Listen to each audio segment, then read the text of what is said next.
Praise the lord. ప్రభునందు ప్రియులైన దేవుని పిల్లలారా, మీ అందరికీ నా హృదయపూర్వక వందనాలు తెలియజేస్తున్నానండి. కల్వరీ మార్గం గ్లోరియస్ పరిచర్యలో ప్రతి నెల మొదటి శనివారం పరిశుద్ధాత్మ తైలాభిషేక వాగ్దాన పండుగ జరగడం మీ అందరికీ కూడా తెలిసిన విషయమే. మరలా ఈ యొక్క తైలాభిషేక ఆరాధన ఆగస్టు నెల మొదటి శనివారం అనగా ఆగస్టు 1 తారీఖున ఉదయకాలం 9 గంటలకు ఈ తైలాభిషేక ఆరాధన కల్వరీ మార్గం గ్లోరియస్ చర్చ్ సారపాక భద్రాచలం నందు జరుగుతుందండి. ఈ ఆరాధనలో అద్భుతమైన శక్తివంతమైన ఆరాధన జరగబోతుంది. పరిశుద్ధాత్మ నింపుదల ప్రజలు పొందుకోబోతున్నారు. అంత మాత్రమే కాదు, జీవితాలను మార్చే వాక్య సందేశం పరిశుద్ధాత్మ దేవుడు మాట్లాడబోతున్నారు. ఆనాడు ఆది అపోస్తుల కాలంలో జరిగిన బలమైన కార్యాలు, దైవ కార్యాలు, స్వస్థత, విడుదల, రక్షణ కార్యాలు పరిశుద్ధాత్మ దేవుడు ఈ ఆరాధనలో జరిగించబోతున్నారు. బంధకాల్లో ఉన్న వారికి విడుదల, రోగులకు స్వస్థత, నెమ్మది లేని వారికి నెమ్మది కలుగబోతుంది. అంత మాత్రమే కాదు, ఈ యొక్క ఆరాధనలో పాల్గొన్న ప్రతి ఒక్కరికి కూడా ప్రేమ విందు సిద్ధపరచబడుతుంది. మీ కుటుంబాలతో ప్రతి ఒక్కరు కదిలి రండి, దైవ దీవెనలు పొందుకోండి. ప్రభునందు ప్రియమైన కల్వరీ మార్గం పాల్పృథ్వీ మినిస్ట్రీస్ నుంచి ఈ మాటలు వింటున్న మీ అందరికీ నా ప్రత్యేకమైన శుభములు. ప్రియులారా, కల్వరీ మార్గం పాల్పృథ్వీ మినిస్ట్రీస్ ద్వారా జరుగుతున్న ఆదివారపు ఆరాధన వివరములు మీకు తెలియజేయటానికి మీ ముందుకు వచ్చాను. ప్రతి ఆదివారం ఉదయం 7 గంటలకు మొదటి ఆరాధన భద్రాచలం సారపాకం జరుగుతుంది. ఇప్పటికి వేలాది మంది ప్రజలు పాల్గొని బలమైన దేవుని కార్యాలు పొందుకుంటున్నారు. అలాగని రెండవ ఆరాధన హైదరాబాద్, సికింద్రాబాద్ జంట నగరాల్లో ఉన్న తార్నాక అనబడే ప్రాంతంలో ఈ ఆరాధన జరుగుతుంది. స్థలం మీ అందరికీ తెలుసు. తార్నాక మెట్రో స్టేషన్ దగ్గర సన్మన్ హోటల్ ప్రక్కన ప్రెసిడెంట్ కన్వెన్షన్ ఏసీ ఫంక్షన్ హాల్లో ఇప్పటికి ఈ ఆరాధనకు వేలాది మంది ప్రజలు పాల్గొని దైవ కార్యాలు పొందుకుంటున్నారు, అద్భుతాలు పొందుకుంటున్నారు, స్వస్థతలు పొందుకుంటున్నారు, దేవుని ఆత్మచేత దాకపడుతున్నారు. మీరు కూడా దైవ కార్యాలు పొందుకోవాలని, చీకటి దురాత్మ నుంచి విడుదల పొందుకోవాలని, దేవుని ఆశీర్వాదముతో నింపబడాలని ఆశ కలిగి ఉంటే ఖచ్చితంగా ఈ ఆరాధనలో పాల్గొనండి. మొదటి ఆరాధన ఉదయం 7 గంటలకు భద్రాచలం సారపాక, రెండవ ఆరాధన హైదరాబాద్, సికింద్రాబాద్ తార్నాక. రండి, మీ కుటుంబాలను దేవుడు ఆశీర్వదించబోతున్నాడు. హైదరాబాద్లో సాయంత్రం 6 గంటలకు జరుగుతుంది ఆరాధన. కుటుంబాలతో రండి. God bless you.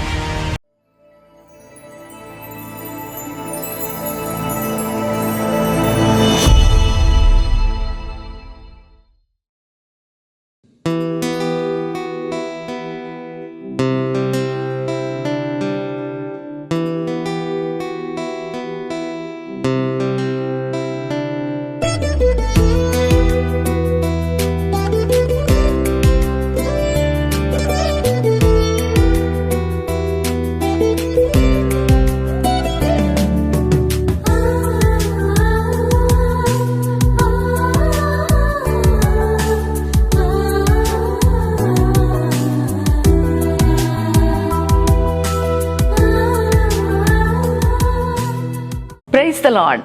యేసుతో ప్రతిదిన మన ఆధ్యాత్మిక కార్యక్రమానికి మిమ్మల్ని అందరినీ కూడా ప్రేమతో ఆహ్వానిస్తూ మీ అందరికీ నా హృదయపూర్వక వందనాలు తెలియజేస్తున్నాను. ప్రియ దేవుని పిల్లలారా, బాగున్నారు కదా? లేవగానే యేసయ్యకు థ్యాంక్స్ చెప్పారా? ఎందుకంటే దేవుడు మనందరినీ ప్రేమించి ఈ దినము మరొక నూతనమైన నెలను చూసే మహాకృపను ప్రభు మనకిచ్చారు. ఇది కేవలం దేవుని యొక్క కృపను బట్టే కదండి.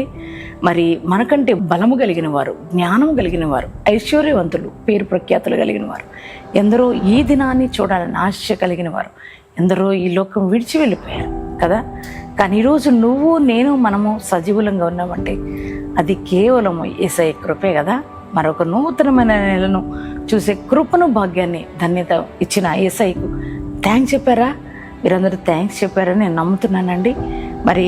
ఈ ఉదయకాలం దేవుడు శ్రేష్టమైన వాగ్దానం ప్రభు మనకిచ్చారు.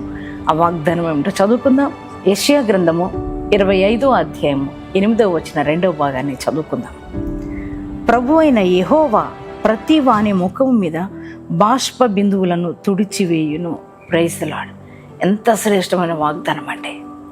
ఎంత చక్కని దేవుడు మనం ఆరాధిస్తున్న యేసయ్య.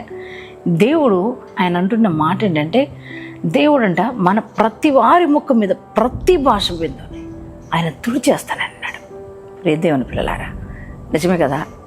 ఈ గడిచిన నెలలు ఎన్నో కష్టాలు, ఇబ్బందులు, కన్నీటి పరిస్థితులు, ఆర్థిక పోరాటాలకు వైపు, అనారోగ్య సమస్యలకు వైపు, నిందలు, అవమానాలు, శోధనలు కదా, జీవితంలో ఒక్కొక్కసారి అలసిపోయిన పరిస్థితి. ఈ సమస్యలను ఇక నేను ఛేదించలేను, ఈ యొక్క ఆర్థిక ఇబ్బందులు మరి నా వల్ల కావట్లేదు, ఈ యొక్క అప్పులు తీర్చే సామర్థ్యం నాకు లేదు, నా వల్ల కావట్లేదని మరి అప్పు తీర్చలేక ఇన్ని రోజులు ఏడుస్తున్నావు. మరి నీ శరీరంలో ఉన్న రోగాన్ని బట్టి ఎన్ని దినాలుగా ఏడుస్తూ ఉన్నావు. ఆ వైద్యులు విడిచిపెట్టిన పరిస్థితి ఏమో కదండి. అలాగే కుటుంబంలో వస్తున్న సమస్యలు, చాలని జీతాలు, సమస్యలేమో అధికమైపోయినాయి.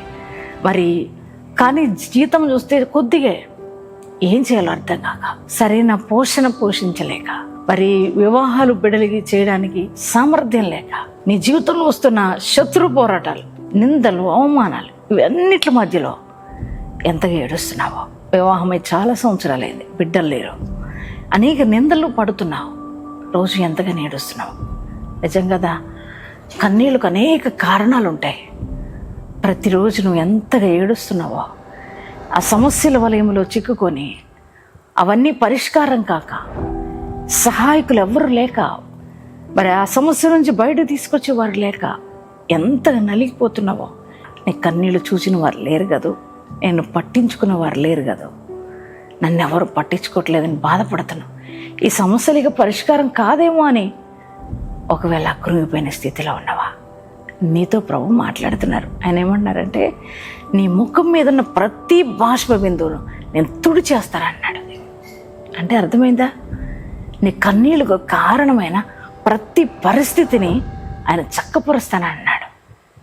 రోగం నుంచి విడుదల, అనారోగ్యం నుంచి విడుదల, బంధకాల నుంచి విడుదల, అప్పుల నుంచి విడుదల, సమస్యల నుంచి విడుదల, అలాగే కోర్టు కేసుల నుంచి నేను విడుదల, అలాగే నీ నిందలన్నీ కూడా కొట్టివేయబడుతున్నాయి. నీ గర్భాన్ని ఆయన తెరుస్తాడు. దేవుడు డోర్స్ ఓపెన్ చేస్తాడు నీ ఉద్యోగాల కొరకు. అన్ని విషయాల్లో దేవుడు నీకు సహాయకుడే నడవబోతున్నాడు. ఆయన నీకున్న ప్రతి సమస్యను పరిష్కరించబోతున్నాడు. దేవుని పిల్లారా, అవును కదా, ఆయన పిల్లలు ఎవరైతే కన్నీళ్ళతో ఉన్నారో వారిని చూస్తూ ఊరుకునే దేవుడు కాదు, వారికి ఉన్న ప్రతి సమస్యను ఆయన పరిష్కరించే దేవుడు. ఎన్నో సంవత్సరాలుగా కన్నీళ్లతో ఉన్న అన్న యొక్క పరిస్థితిని దేవుడు చూశాడు. తన కన్నీళ్లు తుడిచాడు కదా, తన నింద కొట్టివేశాడు, తన అవమానాన్ని తీసివేశాడు, చక్కని బిడ్డలను ఇచ్చాడు కదా, తన ముఖం మీద ఉన్న ప్రతి భాష బిందును ఆయన తుడిచేశాడు. అదే దేవుడి రోజు నీతో కూడా మాట్లాడుతున్నాడు. నీ పరిస్థితులన్నీ కూడా ఆయన చూస్తున్న దేవుడు కనుక, దేనికోసం నువ్వు ఏడుస్తున్నావో ప్రతిరోజు ఆ సమస్యను ఆయన పరిష్కరిస్తానని నీకు ఆయన వాగ్దానం చేస్తున్నాడు. కృంగిపోవద్దు బిడ్డ, నీ సమస్యలన్నీ కూడా నేను పరిష్కరిస్తున్నాను. నువ్వు ఏడవలసిన పని లేదు, నువ్వు సంతోషంతో ఉండని దేవుడు నీకు రోజు వాగ్దానం ఇస్తున్నాడు. ఈ వాగ్దాన్ని హృదయం తీసుకో. నీకు ఆర్థిక విషయాల్లో, కుటుంబ విషయాల్లో, ఆత్మీయ విషయాల్లో, అలాగే వ్యాపార విషయంలో, సేవ విషయంలో, అలాగే నీ చేతి పనుల్లో, అలాగే నీ యొక్క బిడ్డల విషయాల్లో, దేనికోసం ఇప్పటి వరకు ఇది ఏడ్చావో పరిస్థితులన్నీ కూడా దేవుడు చక్కపరుస్తున్నాడు. నీ జీవితంలో ఆనందం ప్రారంభం కాబోతుంది. నీ నోటి నిండా దేవుడు నవ్వివ్వబోతున్నాడు. సంతోషాన్ని దేవుడు నీ జీవితంలో అనుగ్రహించబోతున్నాడు. దేవుని బిడ్డలారా, ఇందుని బట్టి ప్రభుని స్తుతించండి. యేసయ్యా, మరి ఇంత శ్రేష్టమైన వాగ్దానం నాకు ఇచ్చినందుకు thank you Jesus, thank you daddy అని యేసయ్యకి థ్యాంక్స్ చెప్తారా? ఎంతమంది ఈ వాగ్దానం రిసీవ్ చేసుకున్నారు? మీ అందరి జీవితాల్లో ఈ వాగ్దానం నెరవేర్చబడను గాక. ప్రార్థన చేసుకుందాం అందరం కలిసి. Thank you father. పరిశుద్ధ మహోన్నతులకు దేవానికి వందనాలు, స్తుతులు, స్తోత్రాలు. ఈరోజు మీరు ఇచ్చిన శ్రేష్టమైన వాగ్దానం కొరకే మీకే కృతజ్ఞతలు, స్తోత్రాలు చెల్లిస్తున్నామయ్యా.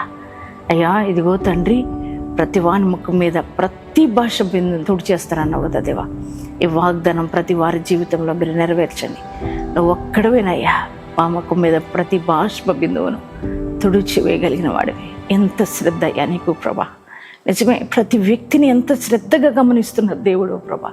అయ్యా, ప్రతి వారి జీవితంలో అయ్యా ప్రతి సమస్యను అయ్యా తండ్రి నేను చూస్తున్నావు ప్రభానికి స్తోత్రాలయ్యా. అయ్యా, ఇదిగో ఈ వాగ్దానం వింటున్న బిడ్డలు కూడా ఎన్ని సమస్యల మధ్యలో, ఆర్థిక ఇబ్బందుల్లో, అనారోగ్య సమస్యలతో, నిందల్లో, కోర్టు కేసుల్లో, భూ వివాదాల్లో అయ్యా నేను ఎంతగా నలిగిపోతున్నారు ప్రభా.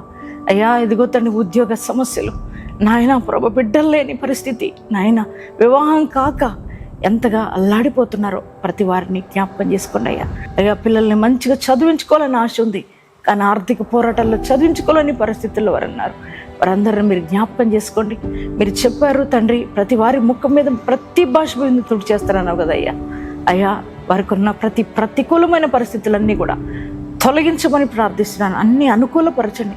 నజరేయుడైన యేసు నామములో ఆర్థిక సమృద్ధి బిడ్డలకు కలుగును గాక, అనారోగ్య సమస్య నుంచి విడుదల కలుగును గాక, వ్యాపారాలు దీవించబడును గాక, చేతి పనులు దీవించబడును గాక, వ్యవసాయ పనులు దీవించబడును గాక, సేవ విస్తరించును గాక. తండ్రి నీకే స్తోత్రాలయ్యా. రక్షణ లేని వారికి రక్షణ, మారు మనసు లేని వారికి మారు మనసు దయచేయండి. కోర్టు కేసులో విజయం బిడ్డలకి దయచేయండి ప్రభా. ఉద్యోగాలు లేని వారికి మంచి ఉద్యోగాలు దయచేయండి ప్రభా. నాయన బిడ్డలు లేని వారికి గర్భాలను దర్శించండి ప్రభా. అలాగే నాయన వివాహం కాక ఎంతమంది బిడ్డలు బాధపడుతున్నారు, మంచి సంబంధాలు దయచేయండి అయ్యా.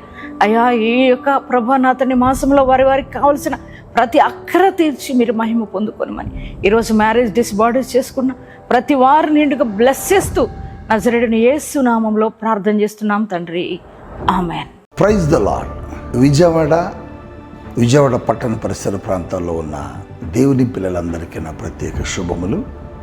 ప్రియులారా, పాల్ పృథ్వీ మినిస్ట్రీస్ వారి ఆధ్వర్యంలో ప్రతి నెల మొదటి మంగళవారం ఉదయం 9 గంటలకు పరిశుద్ధాత్మ తైలాభిషేక స్వస్థత ఆరాధన జరుగుతున్న సంగతి మీ అందరికీ తెలుసు. ఆగస్టు 4వ తేదీ ఉదయం 9 గంటలకు ఈ ఆరాధన ప్రారంభమవుతుంది. స్థలం father Devayya auditorium, Loyola college ప్రాంగణం, విజయవాడ. దేవుని కార్యాల కొరకు ఎదురు చూస్తున్నారా? స్వస్థత లేక భయంకరమైన వ్యాధులతో బాధపడుతూ భయంకరమైన చీకటి దురాత్మ శక్తుల చేత పీడించబడుతున్నారా? గర్భఫలం లేక చింతిస్తున్నారా?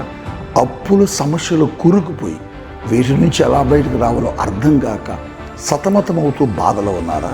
అయితే రండి, పరిశుద్ధాత్మ దేవుడు యేసుక్రీస్తు వారి శక్తి కలిగిన నామంలో అద్భుతాలు చేస్తున్నారు. కుటుంబాలతో పాల్గొనండి, దైవ దీవెనలు పొందుకోనండి. God bless you.